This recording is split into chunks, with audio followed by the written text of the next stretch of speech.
Hello friends, welcome to follow up.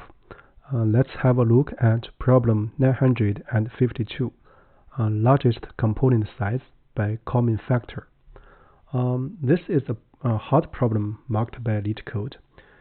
In a previous video, actually, we did a problem 2709. So these two problems are essentially the same.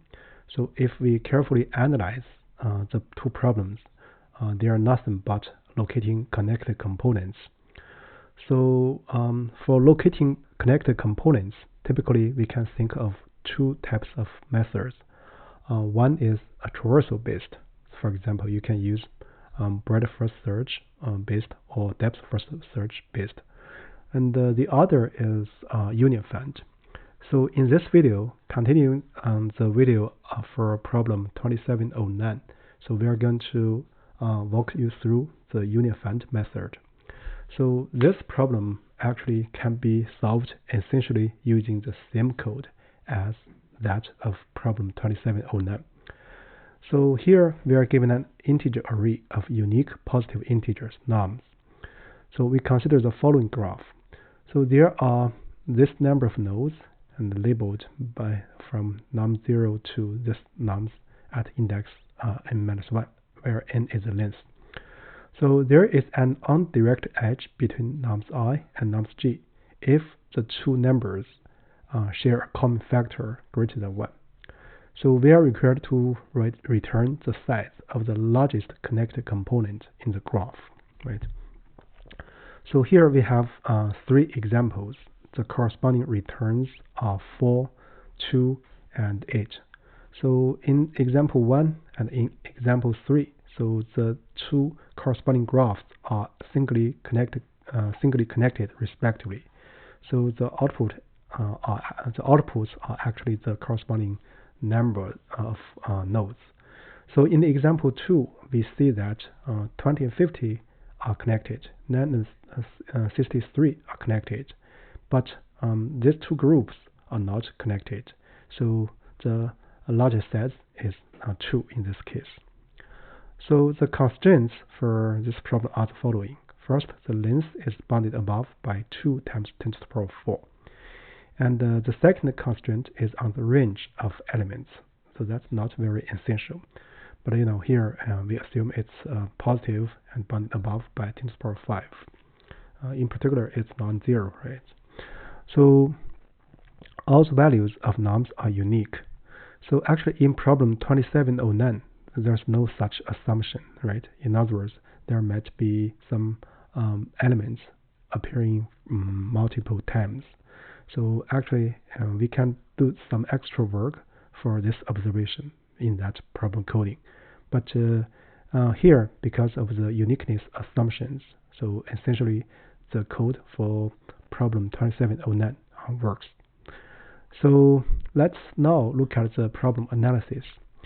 So we're going to use exercise 1 or example 1 to fix the idea. So the big picture is that we're going to make a prime factor and the corresponding indices map, and then we're going to do an union operation. So let me walk you through the first example. For example, at index 0, 1, 2, 3, the numbers are 4, 6, 15, and 35. So these are the corresponding prime decompositions, right?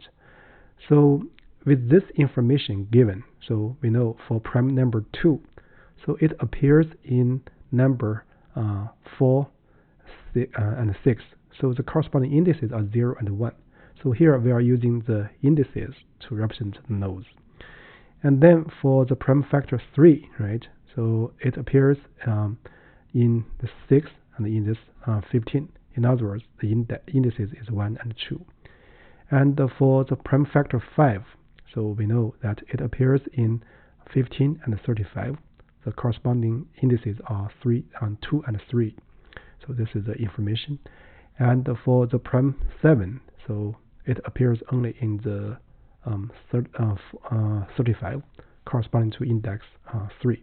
So this is the information. So from this information, we know 2, 3, 5, 7 are the primes that involved in this problem. And this is corresponding group clusters information. So here each list means that they are connected because they share a common prime factor. So from this information we know 0 and 1 are in the same cluster and all connected component. 1, 2 are in the same connected component. 2, 3 are in the same connected component.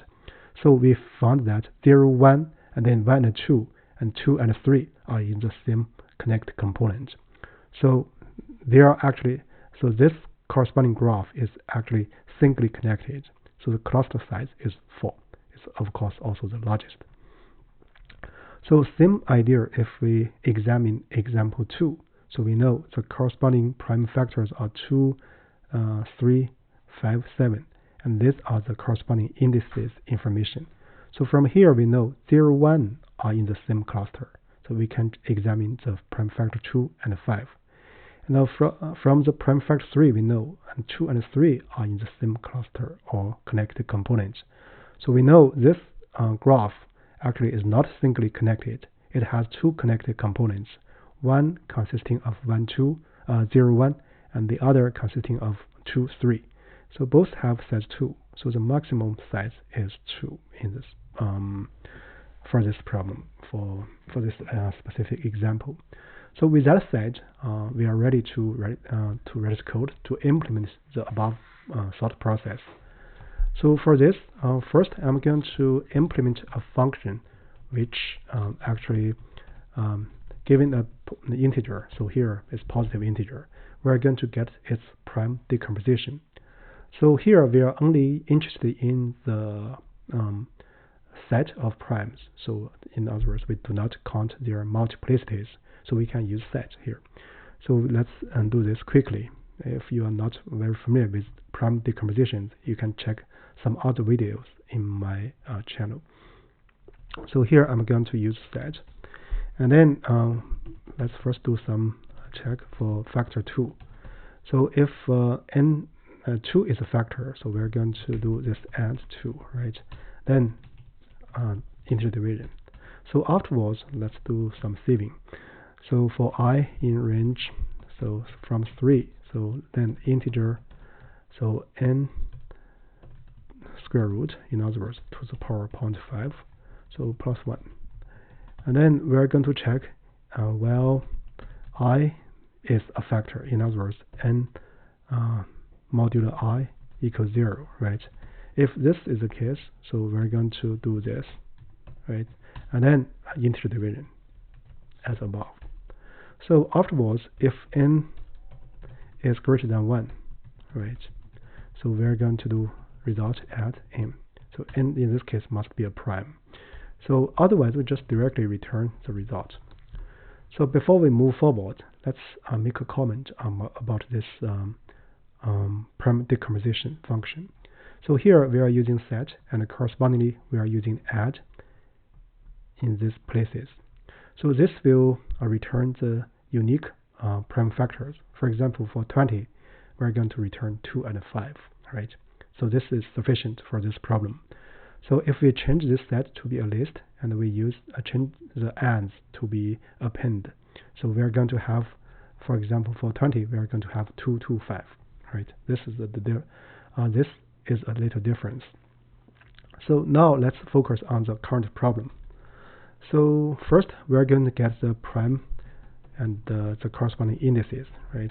So we're going to use a default dictionary, and each prime factor corresponds to a list.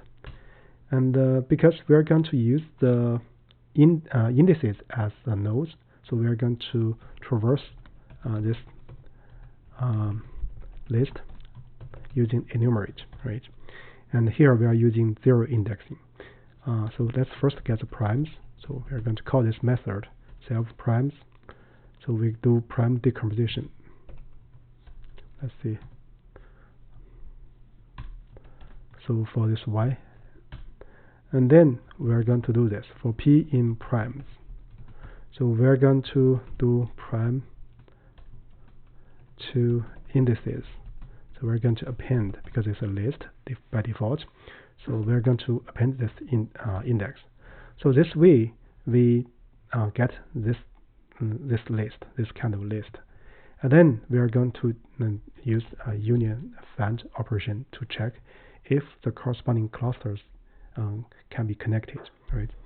So for this, let me first get the length of these nums, and then let's use root. So here I'm going to use dictionary. You can use list as you like. So I for I in range n, right? Then let's copy this and use a rag. So we're going to implement a union find with some extra feature. In other words, the path compression in the find method or function, and the union by rank in the union operation. So here we change this to be 1. So originally we can interpret this rank as cluster size. So now let's first quickly implement the find method. It's very quick. So we're going to introduce a result variable and check, well, result does not equal to root result. So this is dictionary, so we write like this. Then basically we are going to retrieve above along the chain, that is root result. So after this while loop, the result and the root result will be the same. So we are going to return the state of the result. So that's basically a vanilla find function. So here we want to add one line. So we set the root of result to be the root of root result. So this way, we did path compression. So it's actually accelerate a little bit when we do find operation to find the representation of a cluster. So this is the find method. Now let's look at the union method. So it accepts two nodes representation, and then we are going to check if they have the same root, meaning if they are in the same cluster. If so, we do nothing. Otherwise, we join them. So first, let's find root I, root j to be find I, find j, right?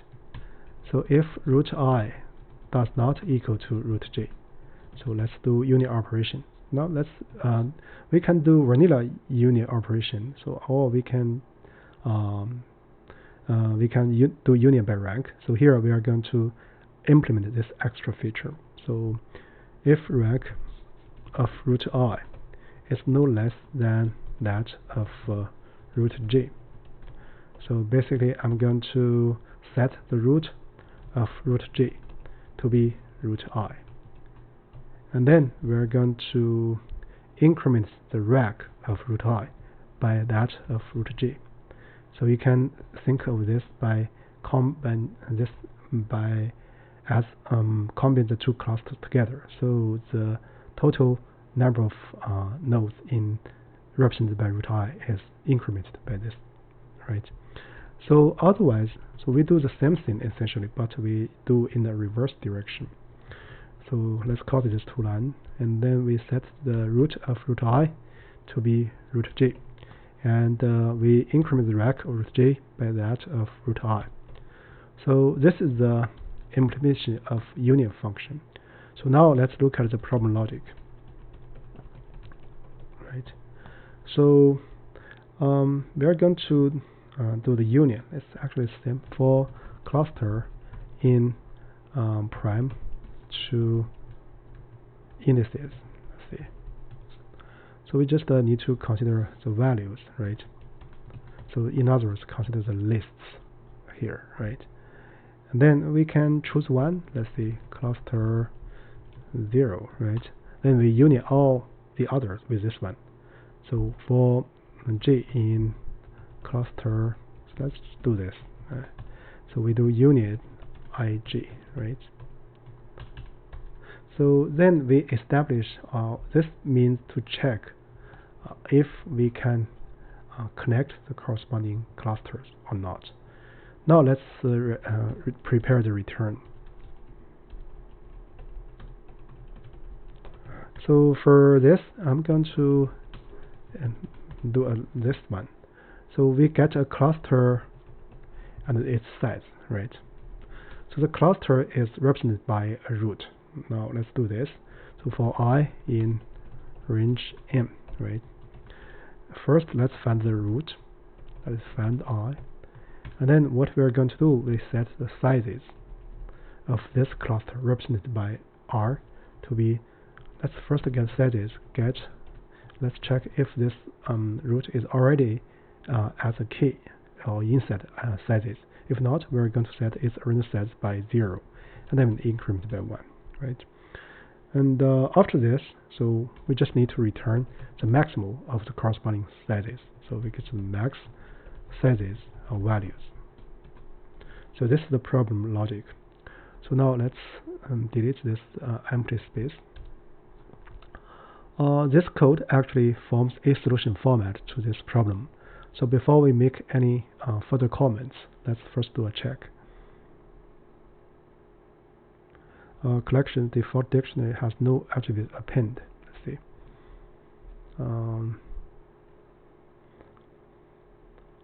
Append. So here, let me see. Collection default for p prime to indices append I. So it's let me check. Has no attributes prime to indices. Oh, here I guess we forgot the key, that is p, right? So now let's check again. Yeah, it passes the first example. Now let's look at the generic case. Yeah, it passes all the generic cases.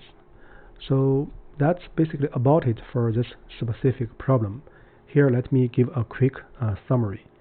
So in this problem, one important ingredient is that we should be able to write the prime decomposition utility function so that we can transform this problem into such a format. In other words, a graph problem. And then we're going to use UniFind method to locate the corresponding connected components. And then we compare their size and return the maximum one. So with that said, that's basically about it for this video. Thank you.